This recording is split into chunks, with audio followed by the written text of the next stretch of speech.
Next है आपका chapter 2 का क्वेश्चन नंबर 22। आइए रीड करते हैं क्वेश्चन क्या है। क्वेश्चन आपसे कह रहा है find the zeros of the quadratic polynomial x square plus x minus 2 and verify the relationship between the zeros and coefficients. ये क्वेश्चन आपसे पूछा गया है आरबीएससी 2016 में।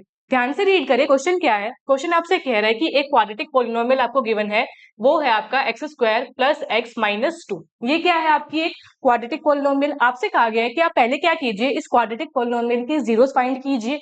देन आपसे कहा गया जब आप जीरोस फाइंड करें उसके बाद में आप रिलेशनशिप को वेरीफाई कीजिए, किसके बीच में, जीरोस और कोफिशिएंट्स के बीच में। तो हम सबसे पहले यहाँ क्या करते हैं, इस क्वाड्रेटिक पॉलिनोमियल के क्या फाइंड करते हैं, जीरोस। तो चलिए जीरोस को फाइंड करने के लिए क्या करेंगे, पहले इस पॉलिनोमियल को करेंगे इक्वल टू जीरोस, यानी x square plus x minus 2 इसको किसके इक्वल करेंगे, जीरो के। इसको आपने क्या किया, इक्वल टू जीरो। अब हमें एक क्वाड्रेटिक इक्वेशन गिवन है जिसके हमें क्या फाइंड करनी है, जीरोस। तो जीरोस फाइंड करने का जो एक मेथड होता है वो है आपका स्प्लिटिंग द मिडिल टर्म। यानी क्या होता है, आप मिडिल टर्म को स्प्लिट करते हैं फैक्टर्स में। अब ये फैक्टर आपको कैसे पता लगेंगे, तो वो फैक्टर पता करने का तरीका होता है कि जो एक्स स्क्वायर का कोफिशिएंट होता है जो कि यहाँ क्या है 1, उसे मल्टीप्लाई कीजिए आप कांस्टेंट से, तो आंसर क्या आया आपका माइनस का 2। और जो एक्स का कोफिशिएंट होता है उसे एज इट इज लिखा जाता है जो क्या है आपका प्लस का 1।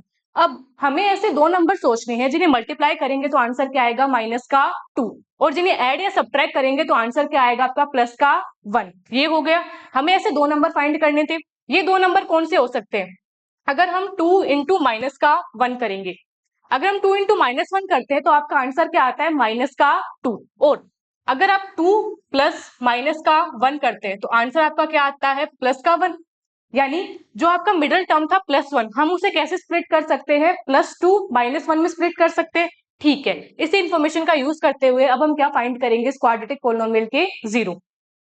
तो हम जीरो फाइंड कर रहे हैं x square plus plus x की जगह हम क्या लिखना चाहते हैं, प्लस का 2x माइनस का x, प्लस का 2x माइनस का x। आगे था आपका माइनस का 2 इक्वल टू 0।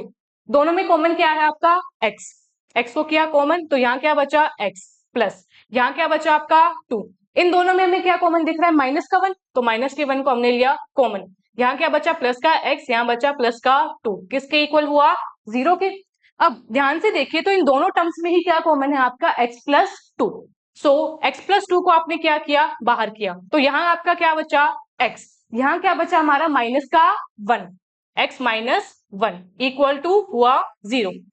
अब ऐसी कंडीशन आई है कि कोई दो फैक्टर हैं जिन्हें मल्टीप्लाई करके आंसर क्या आ रहा है, 0। हमने ये बात पढ़ी हुई है मैथ के अंदर, क्या, इफ p इंटू क्यू क्या होता है आपका 0। यानी अगर कोई दो टर्म है या दो फैक्टर्स है जिन्हें मल्टीप्लाई करके आंसर क्या आता है, 0, तो ये कंडीशन कब पॉसिबल है, ये कंडीशन पॉसिबल है आइदर p क्या होगा इक्वल टू 0 या फिर और इक्वल q क्या होगा आपका इक्वल टू 0। इस इंफॉर्मेशन का यूज करते हुए अब हम आगे बढ़ते हैं। यहाँ पे क्या है, दो फैक्टर्स है जिन्हें मल्टीप्लाई करके आंसर क्या आ रहा है आपका इक्वल टू 0। तो ये केस कब पॉसिबल है, ये पॉसिबल है आपका either x plus 2 equal to 0 और x माइनस 1 इक्वल टू 0 करने पे। जब आप x प्लस 2 को क्या करेंगे इक्वल टू 0, तो यहां से जो x की वैल्यू है वो क्या आएगी आपकी माइनस का 2। सिमिलरली जब x माइनस 1 को क्या करेंगे इक्वल टू 0, तो यहां से जो x की वैल्यू आएगी वो क्या आएगी आपके प्लस का 1। यानी हमारे x की वैल्यू या फिर हम ये कहें हमारे जीरोस जो आए हैं वो क्या आए हैं माइनस 2 और प्लस का 1। तो अब इन्हें कोई नाम देते हैं। हमने माना लेट अल्फा, अल्फा यानी जो हमारा फर्स्ट जीरो है वो क्या आया आपका माइनस का 2, और बीटा, बीटा यानी जो हमारा सेकंड जीरो निकल के आया वो क्या आया आपका प्लस का 1। हमने अल्फा और बीटा को लेट कर लिया है। अब ये अल्फा बीटा क्यों लेट किए गए, क्योंकि हमें क्या करना है, आगे रिलेशनशिप को वेरीफाई करना है। तो चलिए रिलेशनशिप को वेरीफाई करें अब। Verification of relationship.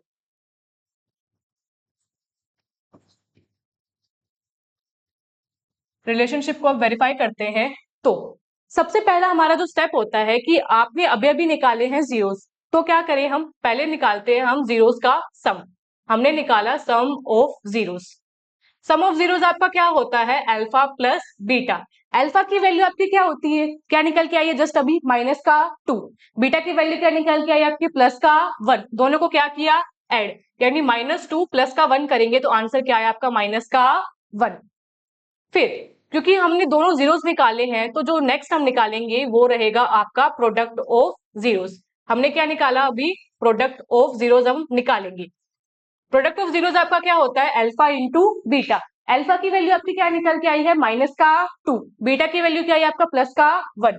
दोनों को क्या किया हमने? मल्टीप्लाई, यानी -2 इंटू +1 किया, तो आंसर आपका क्या आया? -2। ये तो आपने सम ऑफ जीरोस और प्रोडक्ट ऑफ जीरोस किससे निकाले हैं? Using zeros. हमें रिलेशनशिप वेरीफाई करना था जीरोस और कोफिशिएंट्स के बीच में, यानी अब हम सम ऑफ द जीरोस और जो प्रोडक्ट ऑफ जीरोस है उसे कैसे फाइंड करेंगे? क्वाड्रेटिक इक्वेशन के कोफिशिएंट्स का यूज करते हुए। हम ये फॉर्मूला जानते हैं कैसे? हमने पढ़ा हुआ है sum of zeros. Sum of zeros या फिर हम जिसे कहें अल्फा प्लस बीटा, ये क्या होता है? ये होता है आपका माइनस का बी बाई ए, जहां पे b क्या है? b होता है क्वाड्रेटिक इक्वेशन में x का कोफिशिएंट। a क्या होता है? क्वाड्रेटिक इक्वेशन में x स्क्वायर का जो कोफिशिएंट है उसे आप क्या कहते हैं? a। अब ये b और a हम कैसे फाइंड करेंगे? हम फाइंड करेंगे जो आपकी गिवन क्वाड्रेटिक इक्वेशन है उसे स्टैंडर्ड क्वाड्रेटिक इक्वेशन से कंपेयर करके। हमें जो क्वाड्रेटिक इक्वेशन दी गई थी वो थी आपकी x square plus x minus का 2 और इक्वल टू 0। हमने जो स्टैंडर्ड क्वाड्रेटिक इक्वेशन पढ़ी है हम जानते हैं वो होती है आपकी x square plus b x plus c equals to 0।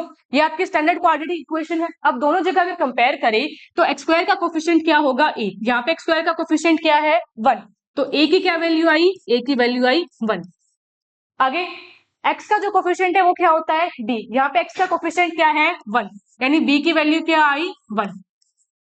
Then जो कांस्टेंट टर्म होती है उसे आप क्या कहते हैं? सी। यहाँ पे कांस्टेंट टर्म क्या है आपका? -2।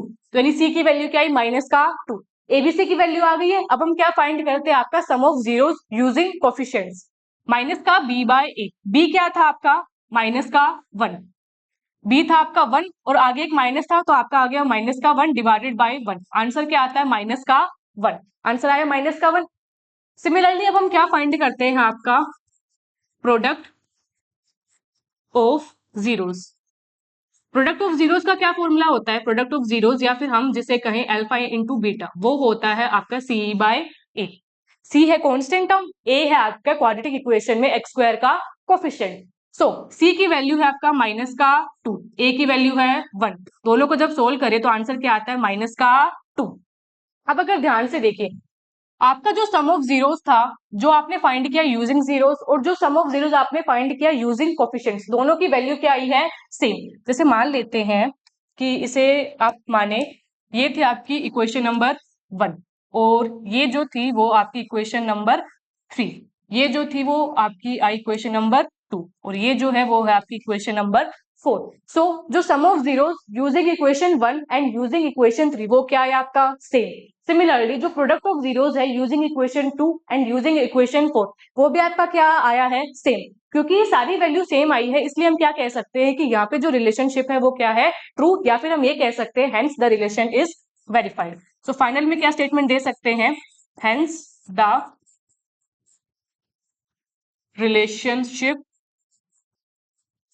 Is true. और ये हो गया आपके इस क्वेश्चन का कंप्लीट आंसर।